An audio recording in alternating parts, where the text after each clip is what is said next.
Pemirsa, adanya regulasi yang dikeluarkan oleh pemerintah melalui Kementerian Kelautan dan Perikanan RI, banyak usaha tambak kepiting lunak di kota Banda Aceh yang merugi.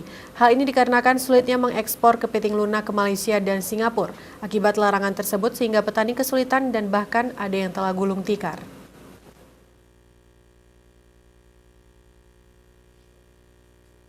Larangan ekspor kepiting lunak oleh Kementerian Kelautan dan Perikanan membuat petani tambak kepiting lunak Kampung Cerlangkewu, Kecamatan Meraksa, Kota Banda Aceh banyak yang sudah merugi dan gulung tikar karena sulitnya menjual hasil panen ke luar negeri.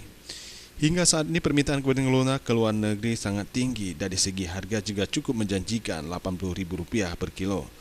Menurut pengakuan Zulfan, petani tambak kepiting lunak, sejak larangan ekspor, omset dan pendapatan mereka turun hingga 50%. Bahkan hasil panen sering ditangkap pada saat ekspor ke luar negeri, tanpa ada ganti rugi oleh pemerintah. Kendala lain yang dihadapi menyangkut dengan resiko kematian benih kepiting saat lempas cangkrang hingga 50% mati. Itulah kendalanya hari itu, kan dilarang sama Menteri Perikanan nih eksporkan nih hasil kami kepiting lunak ini. Jadi kami banyak kena tangkap razia di tengah laut, jadi tangkap tanpa ganti rugi. Lagi pula kendala itulah di lapangan lagi angka kematian.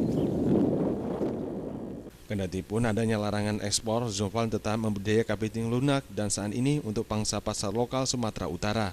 Ia berharap kepada pemerintah agar memudahkan mereka untuk dapat kembali mengekspor kepiting lunak ke luar negeri sehingga usaha tambak kepiting lunak dapat berkembang karena budidaya kepiting lunak sudah menjadi sumber pendapatan keluarga. Tim Liputan Aceh TV.